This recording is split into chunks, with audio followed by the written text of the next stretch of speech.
The Israel-Gaza conflict, a dire crisis and the struggle for peace. In a staggering 48 hours, over 300 Palestinians have lost their lives due to military actions by Israeli forces, according to the Gaza government media office. This period has been marked by what is described as 26 brutal massacres committed by Israel, further escalating the crisis.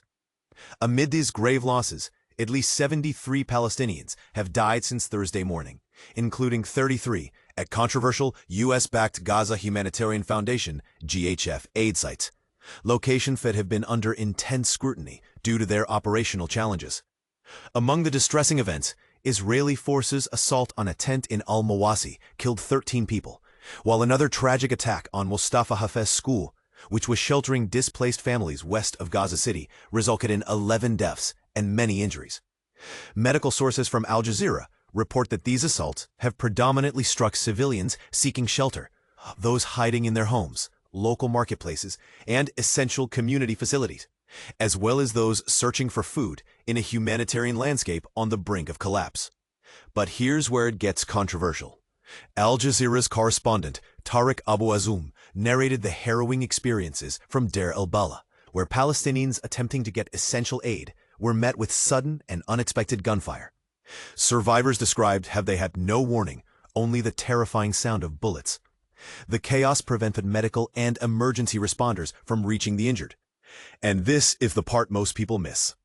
Reports indicate that U.S. contractors at some GHF aid sites used live ammunition against the hungry crowds, a point emphasized by 2 U.S. contractors who spoke confidentially to the Associated Press. They voiced their alarm over what they considered unqualified security practices, revealing that the guards were often poorly vetted, heavily armed, and seemingly allowed to act without oversight. An Israeli claim counters these narratives, asserting that the Israeli army does not intentionally target civilians, labeling the casualty figures as exaggerated. This standard response by Israel, though, has sparked skepticism about the conduct of its military operations.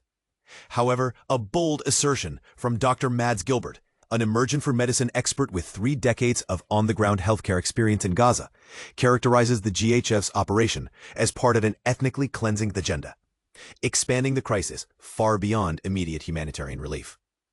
An overwhelmingly strong call for action came from more than 130 humanitarian organizations, who demanded the immediate termination of the GHF, criticizing its facilitation of attacks on people seeking food.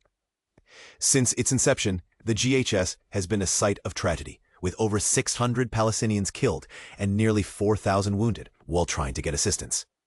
This grim situation adds to the mounting toll from the ongoing conflict. 56,647 Palestinians' lives lost and 134,105 injured. By comparison, Israel has had 1,139 fatalities and over 200 held captive since the October 7, 2023 attacks by Hamas. Possible ceasefire in the balance? On a hopeful note, Hamas is reviewing a proposal for a 60-day ceasefire, aiming to reach an agreement that would halt the war and ensure Israeli forces' withdrawal from the Gaza Strip. This announcement followed U.S. President's pressure, urging both sides to accept the proposal amid escalating tensions.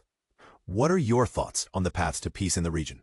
Should international bodies intervene to ensure humanitarian aid is safe? Share your thoughts and let's discuss in the comments below.